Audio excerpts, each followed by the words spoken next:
ഒരു PLC programme ചെയ്യുന്നതിന് വേണ്ടിയിട്ട് ഉപയോഗിക്കുന്ന പ്രോഗ്രാമിംഗ് ലാംഗ്വേജ് ആണ് ലാഡർ ലോജിക് ഡയഗ്രാം അല്ലെങ്കിൽ ലാഡർ ഡയഗ്രാം.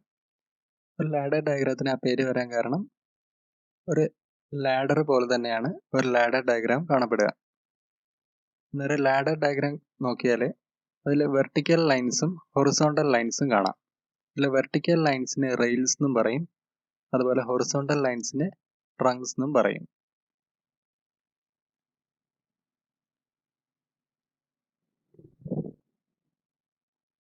അതായത് ഒരു ഗ്രാഫിക്കൽ പ്രോഗ്രാമിംഗ് ലാംഗ്വേജ് ആണ് ladder diagram. It represents conditional input and output expressions as symbols. ഒരു ലാഡർ ഡയഗ്രാം ഒരു റിലേ കൺട്രോൾ സർക്യൂട്ടുമായിട്ട് വളരെ സിമിലർ ആണ്.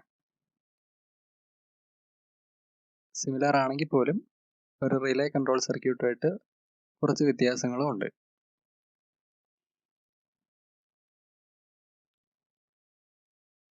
ഒരു റിലേ ലോജിക് സർക്യൂട്ടിൽ റെയിൽസ് സൂചിപ്പിക്കുന്നത് പവർ സപ്ലൈ ആണ്. എന്നാൽ ഒരു ലാഡർ ഡയഗ്രാം നോക്കിയാൽ അതിൽ റെയിൽസ് സൂചിപ്പിക്കുന്നത് ഓരോ ഹൊറിസോണ്ടൽ ലൈനിൻ്റെയും സ്റ്റാർട്ടും എൻഡും ആണ്. അതുപോലെ റങ് ഒരു റിലേ ലോജിക് സർക്യൂട്ടിൽ റങ് സൂചിപ്പിക്കുന്നത് ഇലക്ട്രിക്കലി കണക്റ്റഡ് ആയിട്ടുള്ള കമ്പോണൻസിനെയാണ്. പക്ഷേ ഒരു ലാഡർ ഡയഗ്രത്തിൽ നമ്മൾ ഒരു റങ്ങിൽ കാണുക ലോജിക്കലി കണക്റ്റഡ് ആയിട്ടുള്ള കമ്പോണൻസ് ആണ്. ഒരു ലാഡർ ഡയഗ്രത്തിൽ നമ്മൾ സാധാരണ യൂസ് ചെയ്യുന്ന ബേസിക് ഇൻസ്ട്രക്ഷൻസ് ആണ് normally open contact. Allen Bradley PLCയിലെ നോർമലി ഓപ്പൺ കോണ്ടാക്റ്റിനെ എക്സാമിൻ ഇഫ് ക്ലോസ്ഡ് എന്നുള്ള ഒരു ടേം വെച്ചും റെപ്രസെന്റ് ചെയ്യാറുണ്ട്. അതായത് XIC, എക്സാമിൻ ഇഫ് ക്ലോസ്ഡ്. അതായത് ഇങ്ങനെ ഒരു ഇൻസ്ട്രക്ഷൻ ലാഡർ ഡയഗ്രത്തിൽ വന്നാൽ PLC കണ്ടിന്യൂസ് ആയിട്ട് ചെക്ക് ചെയ്യുന്നത് ഈ റിലേ എപ്പോഴെങ്കിലും ക്ലോസ്ഡ് ആവുന്നുണ്ടോ എന്നാണ്. അതായത് എക്സാമിൻ ഇഫ് ക്ലോസ്ഡ്. ഇനി അതുപോലെ നോർമലി ക്ലോസ്ഡ് കോണ്ടാക്റ്റും ഉണ്ട്. നോർമലി ക്ലോസ്ഡ് കോണ്ടാക്ട് എന്ന് പറഞ്ഞാൽ ഇവിടെ വരുന്ന ലോജിക്ക്, അതായത് ലെഫ്റ്റ് സൈഡിൽ വരുന്ന ലോജിക്ക് റൈറ്റ് സൈഡിലേക്ക് പാസ് ചെയ്തു പോകും.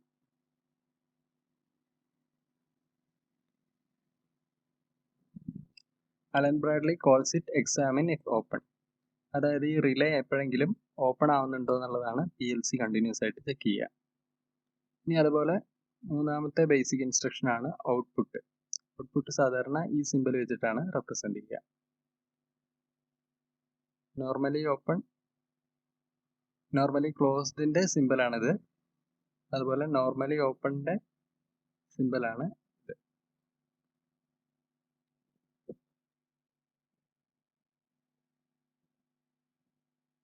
ഇതൊരു റിലേ കൺട്രോൾഡ് സർക്യൂട്ടാണ്. ഇവിടെ ഒരു ലാമ്പ്, ഈ ലാമ്പ് ഗ്ലോ ചെയ്യണമെങ്കിൽ ഇവിടെ ഈ റിലേ ആക്ടിവേറ്റ് ചെയ്യണം. അതായത് റിലേ ആക്ടിവേറ്റ് ചെയ്യണമെങ്കിൽ ഇവിടെ ഈ സ്വിച്ച് ക്ലോസ് ചെയ്യണം. അതായത് ഒരു ഇൻപുട്ട് ഉണ്ട്, അതായത് ഈ സ്വിച്ച് ആണ് ഇവിടെ ഇൻപുട്ട്. അതുപോലെ ആ ഇൻപുട്ടിന്റെ ഔട്ട്പുട്ടാണ് ഇവിടെ ഈ റിലേ. അതായത് റിലേ അല്ലെങ്കിൽ ഈ ഒരു കോയിൽ എനർജൈസ് ചെയ്യുന്നതോടെ ഈ റിലേ ആക്ടിവേറ്റ് ആവും. അന്നേരം ഇതിന്റെ ലാഡർ ഡയഗ്രാം ഇങ്ങനെയാണ് വരിക. ഇൻപുട്ട്, അതുപോലെ ഇതാണ് ഔട്ട്പുട്ട് ആയിട്ട് വരിക. അന്നേരം ഇതാണ് ഒരു റങ് എന്ന് പറയുന്നത്. ഓരോ റങ്ങിന്റെയും തുടക്കവും അവസാനം റെയിൽസ് വെച്ചിട്ട് അവസാനിപ്പിക്കണം. വെർട്ടിക്കൽ ലൈൻസ് ആണ് റെയിൽസ് എന്നറിയപ്പെടുക, ഹൊറിസോണ്ടൽ ലൈൻസ് റങ്ങും.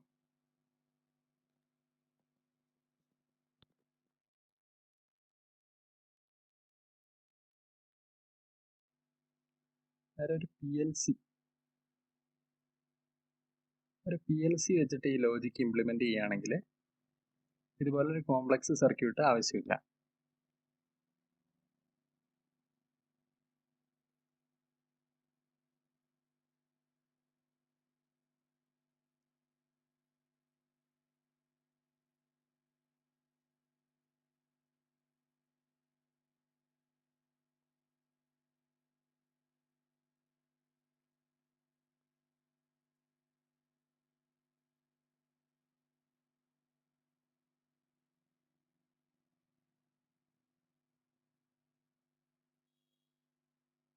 അതായത് ഇതൊരു ബട്ടൺ ആണ്.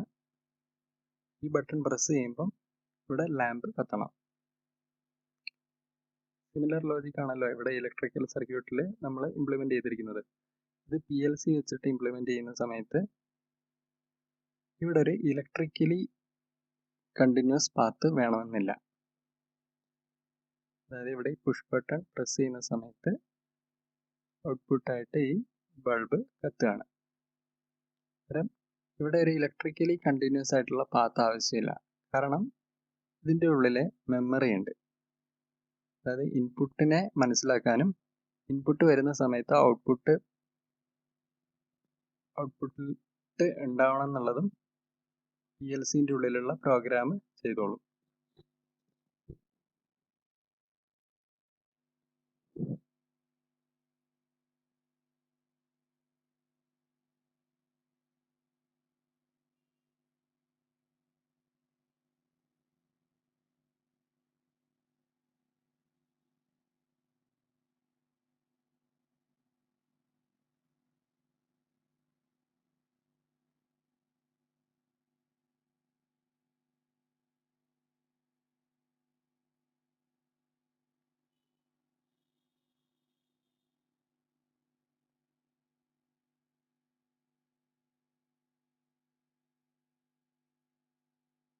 ഇവിടെ 2 റിലേ കൊടുത്തിട്ടുണ്ട്.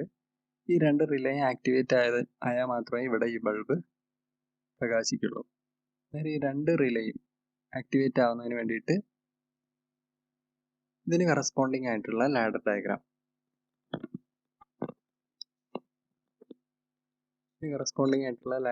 ഇങ്ങനെയാണ് വരിക.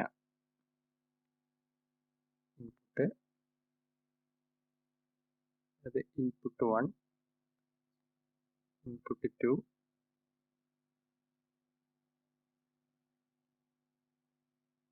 ഔട്ട്പുട്ട്. അതായത് ഇൻപുട്ട് 1ഉം ഇൻപുട്ട് 2ഉം ക്ലോസ്ഡ് ആയാൽ മാത്രമേ ഇവിടെയുള്ള സപ്ലൈ ഈ ഔട്ട്പുട്ടിലേക്ക് എത്തുള്ളൂ. ഇൻപുട്ട് 1, ഇൻപുട്ട് 2 രണ്ടും ക്ലോസ്ഡ് ആയാൽ മാത്രമേ ഔട്ട്പുട്ടിലേക്ക് അല്ലെങ്കിൽ ഔട്ട്പുട്ട് എനർജൈസ്ഡ് ആവുള്ളൂ. ഒരു PLC നമ്മൾ പ്രാക്ടിക്കലി എടുക്കുന്ന സമയത്ത് ഈ ഇൻപുട്ട് 1ഉം ഇൻപുട്ട് 2ഉം ഇലക്ട്രിക്കലി കണക്റ്റഡ് ആവണമെന്നില്ല.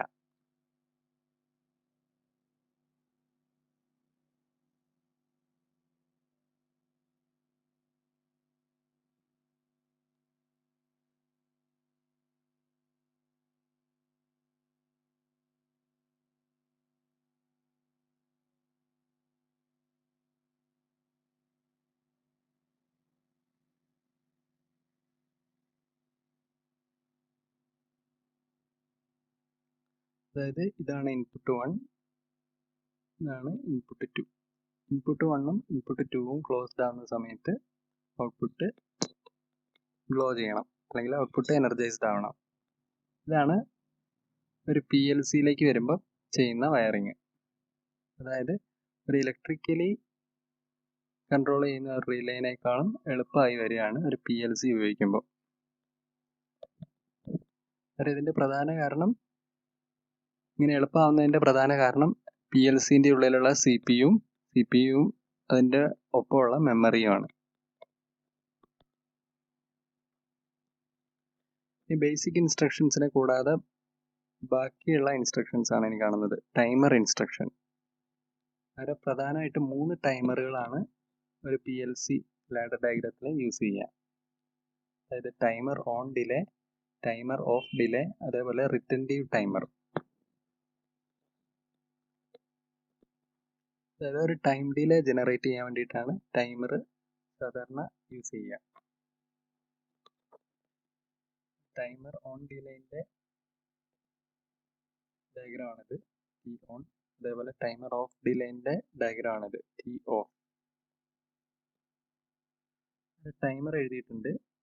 ടൈമറിൻ്റെ അഡ്രസ്സ് നമ്മൾ T4 എന്നുള്ള രീതിയിലാണ് നമ്മൾ എഴുതുക. T4 എന്നാണ് റെപ്രസെൻ്റ് ചെയ്യുക. ഫസ്റ്റ് ടൈമർ ഫസ്റ്റ് ടൈമറിൻ്റെ സൂചിപ്പിക്കുക T4:0. ഈ സെക്കൻഡ് ടൈമർ T4:1, T4:2. ആ രീതിയിലാണ് നമ്മൾ ടൈമേഴ്സിനെ അഡ്രസ്സ് ചെയ്യുക. ഇവിടെ ടൈം ബേസ് എന്ന് പറഞ്ഞൊരു കാര്യം കൊടുത്തിട്ടുണ്ട്. പിന്നെ പ്രീസെറ്റ്, അക്യുമുലേറ്റഡ് അല്ലെങ്കിൽ അക്യുമുലേറ്റഡ് വാല്യൂ.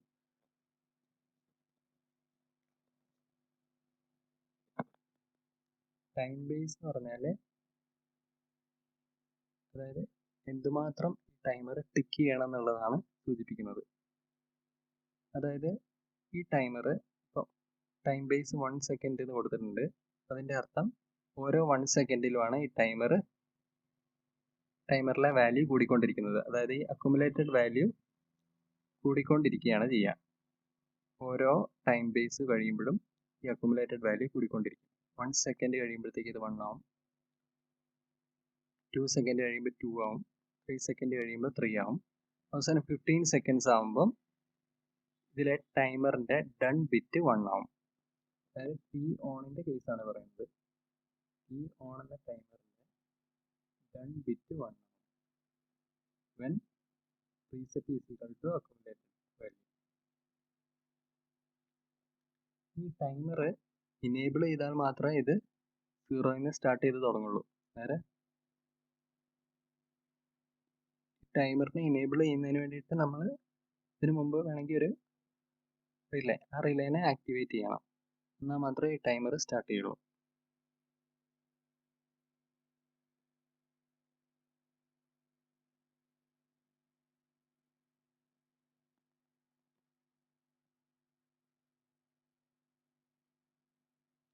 ഡൺ ബിറ്റ് 0 ആണ് തുടക്കത്തിൽ. അക്യുമുലേറ്റഡ് വാല്യൂവും പ്രീസെറ്റ് വാല്യൂവും തുല്യമായിട്ട് വരുന്ന സമയത്താണ് ഡൺ ബിറ്റ് 1 ആവുക.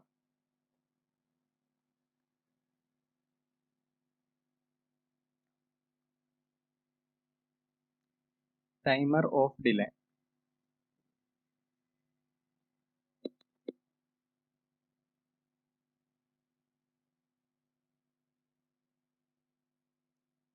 ടൈമർ ഓഫ് ഡിലേയും ഇതുപോലെ തന്നെയാണ് വർക്ക് ചെയ്യുക.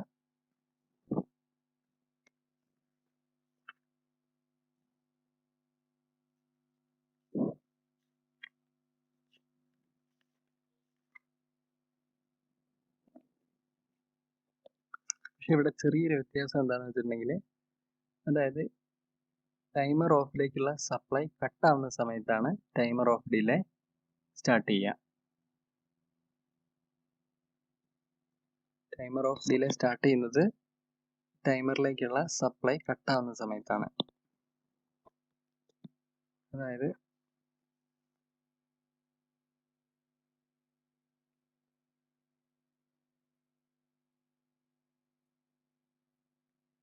നോർമലി ക്ലോസ്ഡ് കോണ്ടാക്ട് ഉണ്ടെന്ന് കരുതുക. ഈ നോർമലി ക്ലോസ്ഡ് കോണ്ടാക്റ്റിനെ ആക്ടിവേറ്റ് ചെയ്താൽ അത് ഓപ്പൺ ആയി മാറും. അതോടെ ഇവിടെ നിന്ന് വരുന്ന സപ്ലൈ ഇങ്ങോട്ടേക്ക് എത്താതാവും. ആ ഒരു ടൈമിലാണ് ടൈമർ ഓഫ് ഡിലേ സ്റ്റാർട്ട് ചെയ്യുക.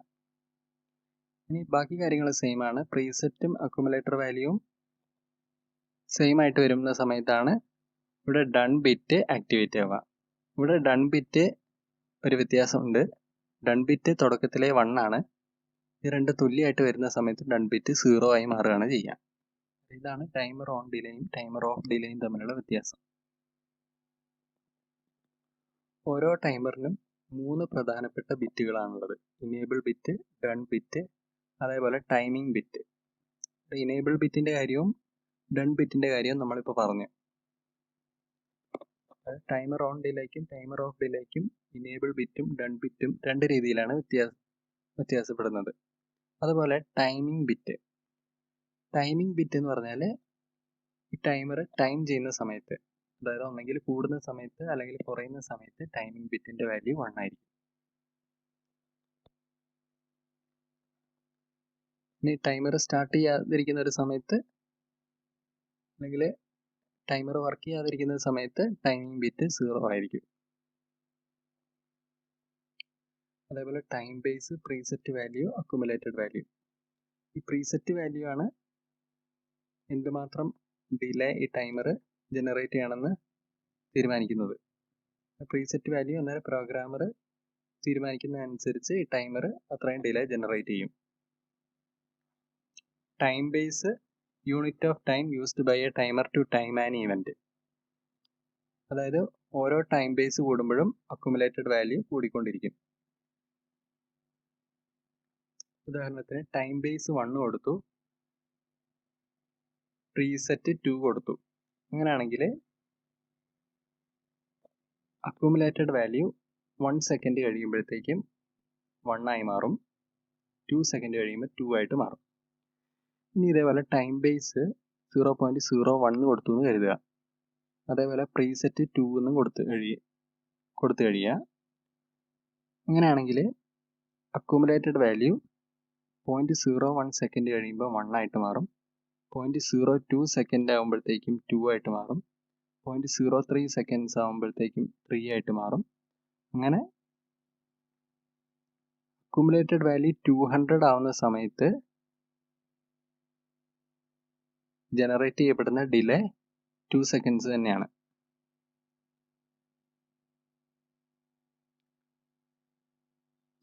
ടൈം ബേസ് 0.01 കൊടുത്താൽ 2 സെക്കൻഡ്സിൽ ടൈമർ കൂടുതൽ തവണ ടിക്ക് ചെയ്യും. ഇനി അടുത്തത് റിട്ടൻറ്റീവ് ടൈമർ ആണ്.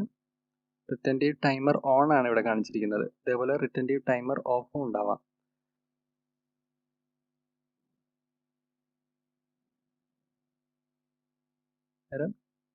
ബാക്കി കാര്യങ്ങളൊക്കെ സെയിം ആണ്. ടൈമർ ഓണുമായിട്ട് സിമിലർ ആണ് റിട്ടൻറ്റീവ് ടൈമർ ഓണിൻ്റെ വർക്കിങ്ങും. പക്ഷേ ഇവിടെ ഇനേബിൾ ടൈമറിലേക്കുള്ള പവർ സപ്ലൈ നഷ്ടപ്പെട്ടു പോയാലും ഈ ടൈമറിലെ വാല്യൂ അക്യുമുലേറ്റഡ് വാല്യൂ റീസെറ്റ് ആയി പോകില്ല. അതായത് ബാക്കി ടൈമറുകൾക്ക് ഇനേബിൾ ബിറ്റ് ആക്റ്റീവ് ആയിട്ടില്ലെങ്കിൽ, അല്ലെങ്കിൽ ഇനേബിൾ ബിറ്റിലേക്കുള്ള പവർ സപ്ലൈ ഇടയ്ക്ക് വെച്ച് നഷ്ടപ്പെട്ടു പോയാൽ ഈ അക്യുമുലേറ്റഡ് വാല്യൂ ഓട്ടോമാറ്റിക്കായിട്ട് 0 ആയിട്ട് പോകും. പക്ഷേ റിട്ടൻറ്റീവ് ടൈമറിൽ അങ്ങനെയല്ല. ഈ ഇനേബിൾ ബിറ്റ് ഇടയ്ക്ക് വെച്ച് 0 ആയി പോയാലും ആ അക്യുമുലേറ്റഡ് വാല്യൂ അതിൽ റീറ്റെയിൻ ചെയ്യാൻ ഈ റിട്ടൻറ്റീവ് ടൈമറിന് കഴിയും.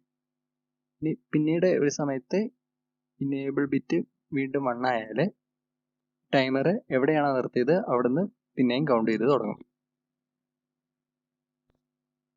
നേരെ ടൈമർ യൂസ് ചെയ്യാൻ പറ്റുന്ന ഒരു സിറ്റുവേഷനാണ് ഈ കാണിച്ചിരിക്കുന്നത്. അതായത് ട്രാഫിക് ലൈറ്റ്, ഒരു ജംഗ്ഷനിൽ വരുന്ന ട്രാഫിക് ലൈറ്റ്, അത് പ്രോഗ്രാം ചെയ്യുന്നതിന് വേണ്ടിയിട്ട് ഈ ടൈമേഴ്സ് ആണ് കൂടുതലായിട്ട് ഉപയോഗിക്കുക. ഇനി അടുത്ത ഇൻസ്ട്രക്ഷൻ ആണ് കൗണ്ടേഴ്സ്. കൗണ്ട് അപ്പും ഉണ്ട്, കൗണ്ട് ഡൗണും ഉണ്ട്. കൗണ്ട് അപ്പും കൗണ്ട് ഡൗണും ഇതുപോലെ തന്നെ ടൈമർ ഓണും ടൈമർ ഓഫും പോലെ തന്നെയാണ് വർക്ക് ചെയ്യുക. കൗണ്ടറിനെ അഡ്രസ്സ് ചെയ്യുന്നത് C5 എന്നാണ്. First timer C5:0, second timer C5:1, third timer C5:2. ആ രീതിയിലാണ് അഡ്രസ്സ് ചെയ്യുക. അതായത് ഈ ഇൻസ്ട്രക്ഷൻ യൂസ് ചെയ്യുന്ന ഒരു സിറ്റുവേഷനാണ് ഈ കാണിച്ചിരിക്കുന്നത്. അതായത് ഒരു കൺവെയർ ബെൽറ്റിലൂടെ കുറേ ഒബ്ജക്ട്സ് നീങ്ങുകയാണ്. ഒരു സെൻസർ വെച്ചിട്ട് ഈ ഒബ്ജക്ട്സിനെ സെൻസ് ചെയ്യാണ്. നേരെ number of objects passing through the conveyor belt, അത് ഈ കൗണ്ടർ ഇൻസ്ട്രക്ഷൻ വെച്ചിട്ട് പ്രോഗ്രാം ചെയ്യാം. ഇനി അടുത്ത ഇൻസ്ട്രക്ഷൻ ആണ് കമ്പാരിസൺ ഇൻസ്ട്രക്ഷൻസ്. കമ്പാരിസൺ ഇൻസ്ട്രക്ഷൻസിൽ കുറേ ഇൻസ്ട്രക്ഷൻസ് ഉണ്ട്. Equal, not equal, less than, greater than. അതായത് ഇവിടെ സോഴ്സ് എയും ഉണ്ട്, സോഴ്സ് ബിയും ഉണ്ട്. സോഴ്സ് എയും സോഴ്സ് ബിയും ഈക്വൽ ആവുന്ന സമയത്ത് ഈ ഈക്വൽ ബ്ലോക്കിന്റെ ഔട്ട്പുട്ട് 1 ആവും. ഈ സോഴ്സ് എയും സോഴ്സ് ബിയും നോട്ട് ഈക്വൽ ആണെങ്കിൽ നോട്ട് ഈക്വൽ എന്നുള്ള ആ ഇൻസ്ട്രക്ഷന്റെ ഔട്ട്പുട്ട് 1 ആവും. ഈ source A less than source B ആണെങ്കിൽ ഈ ലെസ് ദാൻ എന്നുള്ള ഈ ഇൻസ്ട്രക്ഷന്റെ ഔട്ട്പുട്ട് 1 ആവും. ഗ്രേറ്റർ ദാൻ ഓർ ഈക്വൽ, അതായത് സോഴ്സ് എ എന്ന് പറയുന്ന വാല്യൂ ബിനേക്കാൾ കൂടുതലാണെങ്കിൽ ഗ്രേറ്റർ ദാൻ ഓർ ഈക്വൽ, അതായത് എന്റെ വാല്യൂ 7, ബിന്റെ വാല്യൂ 5 ആണെന്ന് കരുതുക. അങ്ങനെയാണെങ്കിൽ A is greater than B. ആ സമയത്ത് ഔട്ട്പുട്ട് 1 ആയിരിക്കും. ഇനി സോഴ്സ് 5 ആണെന്ന് കരുതുക. Again a is equal to b, greater than or equal എന്നാണ് ഇൻസ്ട്രക്ഷൻ. അന്നേരം ഔട്ട്പുട്ട് 1 ആയിട്ട് വരികയാണ്. ഈ കമ്പാരിസൺ ഇൻസ്ട്രക്ഷൻ ഉപയോഗിക്കുന്ന ഒരു സിറ്റുവേഷൻ ആണത്. അതായത് ഒരു ടാങ്കിലുള്ള വാട്ടർ ലെവല് നമ്മൾ കൺട്രോൾ ചെയ്യാണ്. ഈ ടാങ്കിനൊരു ലെവൽ ഹൈ സ്വിച്ചും ഉണ്ട്, ലെവൽ ലോ സ്വിച്ചും ഉണ്ട്. നേരെ ലെവൽ ഹൈ സ്വിച്ചിന്റെ മുകളിൽ, അതായത്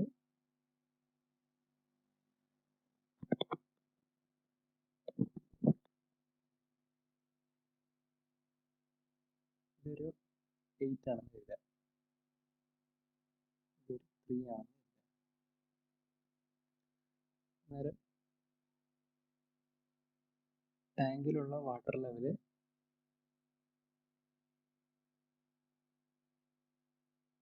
എ എന്ന് പറയുന്ന ലെറ്റർ കൊണ്ടാണ് നമ്മൾ സൂചിപ്പിക്കുന്നതെന്ന് കരുതുക. അങ്ങനെയാണെങ്കിൽ എ ഗ്രേറ്റർ ദാൻ 8 ആണെങ്കിൽ ഔട്ട്ലെറ്റ് വാൽവ് ഓപ്പറേറ്റ് ചെയ്യണം.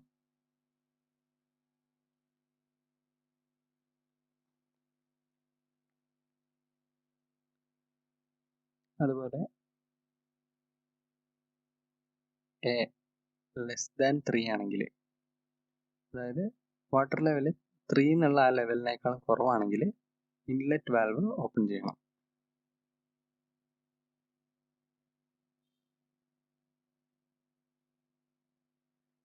ഇനി വേറൊരു സിറ്റുവേഷൻ എന്ന് പറഞ്ഞാൽ എ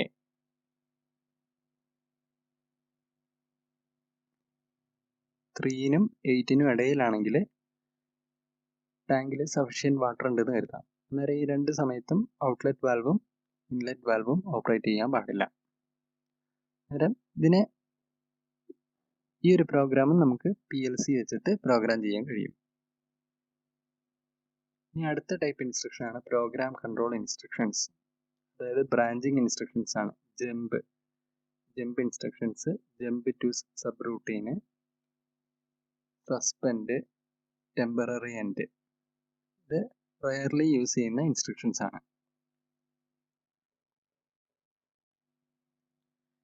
ഇനി അടുത്തത് അഡ്രസ്സിംഗ് ആണ്. അതായത് അഡ്രസ്സിംഗ് നമ്മൾ പറഞ്ഞു, സാധാരണ ഒരു ഔട്ട്പുട്ടിനെ അഡ്രസ്സ് ചെയ്യുന്നത് O എന്ന് പറയുന്ന ലെറ്റർ വെച്ചിട്ടാണ്.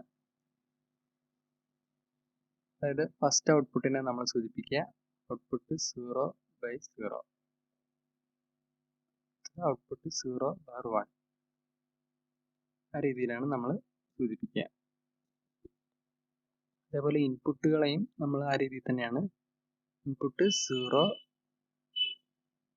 0, അതേപോലെ ഇൻപുട്ട് 1 1, അതേപോലെ ഇൻപുട്ട് 0 1, ഇൻപുട്ട് 1 0, ആ രീതിയിലാണ് ഇൻപുട്ടുകളെ സൂചിപ്പിക്കുക. അടുത്തത് ടൈമേഴ്സിനെ സൂചിപ്പിക്കാൻ വേണ്ടിയിട്ട് T4 ആണ് യൂസ് ചെയ്യുന്നതെന്ന് പറഞ്ഞു. കൗണ്ടേഴ്സിനെ അഡ്രസ്സ് ചെയ്യുന്നത് C5 വെച്ചിട്ടാണ്. അതേപോലെ കൺട്രോൾ ഇൻസ്ട്രക്ഷൻസ് R6 എന്ന് പറഞ്ഞ ലെറ്റേഴ്സ് വെച്ചിട്ടാണ് റെപ്രസെന്റ് ചെയ്യുക. ഇൻറ്റീജേഴ്സിനെ റെപ്രസെന്റ് ചെയ്യുന്നത് N7 വെച്ചിട്ടാണ്.